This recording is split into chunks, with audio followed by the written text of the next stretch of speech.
All right, and welcome back. We're just going to continue. We already talked about the small networks and enterprise networks. Now we're going to go ahead and get into the actual physical layer standards. Now they talk about 10 base T and 100 base T that use two pairs. We know that a UTP cable has 8 copper wires. All right. So the first standard, the 10 base T, 100 base T, they only use 2 pairs. That means 2 wires, okay, and 2 wires. So they use 2 pairs, one to send and one to receive.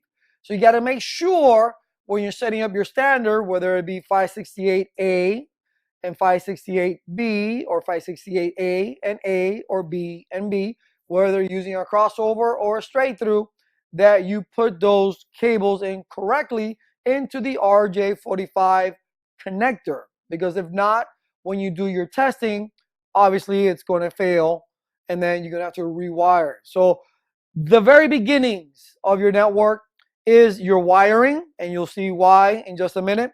You want to make sure you get it right from the get-go. And the 1000 base T uses all 4 pairs. All right, obviously it has advanced electronics. All right, and the book goes into when it talks about transmitting data using twisted pair cabling and Ethernet designs, how to use the 2 wires instead inside a single twisted pair of wires between nodes. An electrical circuit, right, requires a complete loop. So the 2 nodes using the circuitry on an Ethernet network or port connects the wires in one complete loop, allowing electricity to flow. Now let me stop here. You're not going to get that deep into the test with that, okay? All you need to know is the color codes, the standards, all right? And that is it, all right? And let me show you that right now. Because you can see from 1990 till present time that there is a whole bunch of standards that you should be aware of, okay? You should be aware of. Let me move my little computer closer to me so I don't get off camera, okay? You see the data rate goes from 10 megabits, 100 megabits, and 1000 megabits. And this is what they're talking about. You want to definitely get the best speed as possible, all right? And you start getting into multimode fiber when you get into this particular one. Now, we can go from fiber from node to node. That would be excellent, but that's not realistic, all right? So you want to stick to the gigabit. So this is a table that you won't have this table, and you can Google this table. This is nothing special, all right, for you to at least be aware of it, okay? Be aware of it. Now, to send the data, all right, the 2 devices, they follow a certain rule, and it's called an encoding scheme, okay? The transmitting node changes the electrical signal over time, and the receiver uses the same rules. And when interpreting those zeros and ones, all right, the twisting helps to solve one particular important physical transmission issue. What do you think that is? EMI, electrical magnetic interference, okay? Being one of the problems, which is called crosstalk. Now, it can happen within the cable itself, not necessarily the cables next to it, all right? So the twisting does help it a lot. All right, now, as I've told you already, UTP cabling pinouts for 10 base T, 100 base T, use the same 2 pair wires. And the same pinouts really for 10 base, for 1000 base T, they use all 4 pairs, but it's the same pinouts. It's the same color code. And I'll show you that right now. It's like a mystery, right? You have the brown. Now, before I even start telling you the color code, I'm going to let you know that the book, every networking book, shows you orange, white, green, white, blue, blue, white, green, brown, white, brown. I learned it backwards. Okay? As long as the brown is on the right side, okay, you're good to go. All right? Brown, brown, white, green, blue, green, white, orange, white. Let me tell you a little ditty real quick, not to waste your time. First came the dirt, then came the grass, then came the sky. The grass is greener on the other side, then came the sun. That's how I remembered it.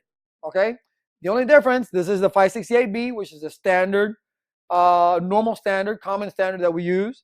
All right, and then here's your 568A. The only thing changes is the green, as you can see, and the orange, as you can see. Okay, they change places in transmitting or receiving. This is what they mean by pinouts, and this is what you need to remember. Okay, this is the important stuff right here. And of course, you see a crossover cable down here with an A standard and a B standard. So that's telling you right there. If you want a crossover cable to similar devices, you need different standards on either side. If you want straight through cable, you have to have the same standard. Whether it's an A, straight through cable. B, straight through cable. A, B, crossover cable. Simple. The only other cable you need to be aware of is the rollover cable, which acts as a console cable, all right, which you use a 568B, and then you mirror it. You flip it on the other side, and then that creates a console cable, all right? But this is what you really need to be aware of. And lastly, please don't let this be your network, because this causes chaos not only for you, but for the person that's coming after you, okay? And this is why I don't do cabling anymore, all right? Because it's a hassle, all right? This, at least close to this. I don't have to say you have to actually look like this, all nice and, whatever, but it should look similar to this, all right? You should have labels on this side and on the other side, so you know where it's coming from, where it's going to, all right? So the person that comes after you knows what's going on. Cabling is extremely important, and UTP cable does have a life of its own, okay? It has a life on its own. It will twist and turn and get cut up in everything that you can think of, all right? So you really need to be very careful when you're running your cable, that when you're running it, you're running by the standard, okay? That tells you to run at 90 degrees, and it has to go to corners. You can't just throw it over the heater or close to power generators or anything like that, because that's where the EMI comes in. So you really have to pay attention to those standards, okay? Let me see if I missed something here, because you got the standards, you got this. And then basically, I mean, no matter what type of cabling you use, data link header, everything stays the same, no matter what type of media. And this is one thing I want to touch upon.